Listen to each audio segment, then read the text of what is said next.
آخین و نالینا بیتو جان هر تشت بره دنیا فانی تچه ببی تچه آنی پرتوکا آخین و نالینا بیتو جان لپرتوکخانه کردی زیده بو. نویسکار پرتوکی حمید اورمیه. اف پرتوک جوشانن جه لآمده باکور کردستانه بر نویسا کردیا لاتین هاتیه نویساندن.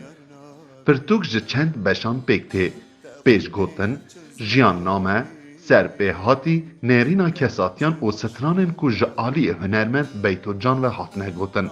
هر وها آلبوما وینین زاروکاتیا بیتو جان حتی نها هندکارن دوی پرتوکی ده تماشا بکن. ناوروکا پرتوکی بحثا ظلم، زورداری، کوچبری، بیکسی و اشکنجه کل هنرمنده که کرد هاتیه کرن رادخه برچوان که مروف دکاره پرانیا هنرمندین کرد ده کساتیا قهرمان و پرتوکی ده ببینه. ورن اموک مالباتین کرد هر یک جمع مالین خود پرتوکین کردی خودی بکن و بخوینن.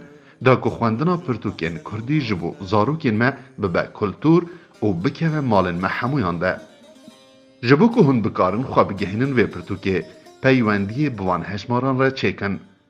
روجلات کردستان باجار اورمیه 0098 935 23 15 606 باکور کردستان وشانن جه 009 533 436 58 54 اروپا بلژیکا 0032 407 88 72 54 آخین و نالینا بیتو جان آخیناته